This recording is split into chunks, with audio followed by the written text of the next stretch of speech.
Le collectif des jeunes donne de la voix en partenariat avec l'Art dans la ville et Charles-Antoine, ici présent, le propriétaire des lieux, ont mis en place un mur d'expression sur lequel des graffeurs s'adonnent depuis une semaine. On va rencontrer tout de suite Charles-Antoine. Actuellement, le graphe peut être quelque chose d'assez artistique. Je crois qu'il est intéressant que le public tournaisien puisse se familiariser avec aussi.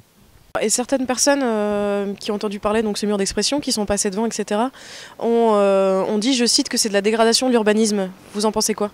Ça me fait bien rire. En fait, la dégradation de l'urbanisme est entre guillemets une science qui sert à adapter la maison, l'habitat à l'homme.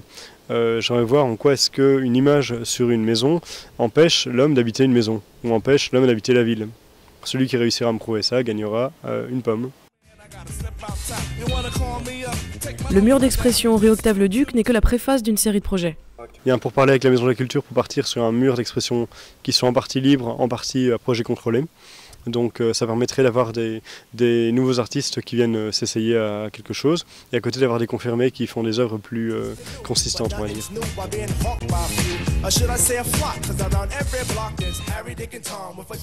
Cette maison, que l'on renomme la Maison du Diable, est la cible de mythes et rumeurs urbaines. Quelqu'un qui veut être persuadé de quelque chose, on ne peut pas forcer un âne à boire.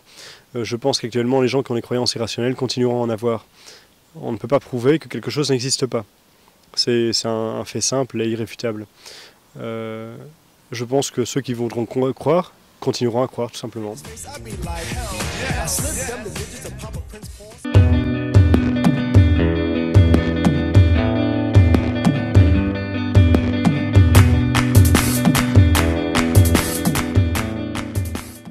On est ici au lieu-dit de la Marmite où sera organisé le Bushcraft par le collectif 38 quai Notre-Dame.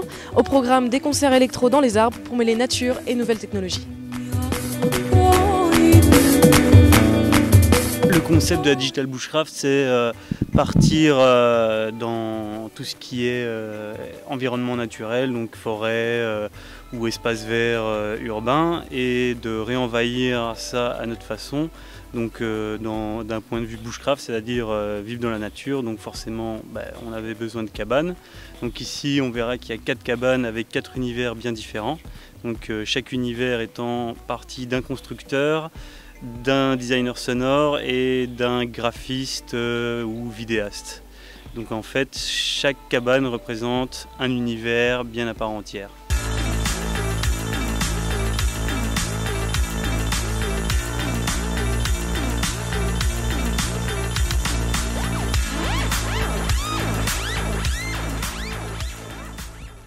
Voilà, donc l'idée, moi, c'était d'essayer de développer une musique qui va vraiment être liée à ce que m'inspire la forêt, quoi. Voilà, à ce que m'inspire le lieu, la saison même, puisqu'on est en automne, et je pense que c'est le moment idéal pour faire de la musique dans les arbres en automne. Combien de personnes sont mobilisées et depuis combien de temps pour réaliser ce grand projet? Donc en fait, sur place, la résidence a duré 2 semaines, donc on a vraiment eu entre 10 et 15 artistes sur place à construire les cabanes, à créer les contenus visuels ou les contenus sonores. Ensuite, il y a beaucoup de bénévoles qui viennent. Je ne saurais pas les compter, il y en a qui viennent 2 heures, il y en a qui sont là depuis le début. Et puis il y a moi, Maxime et d'autres personnes du 38 qui sont sur le projet depuis le début et on y est tout le temps en fait. En termes d'infrastructure, le collectif doit faire face à un certain nombre de difficultés.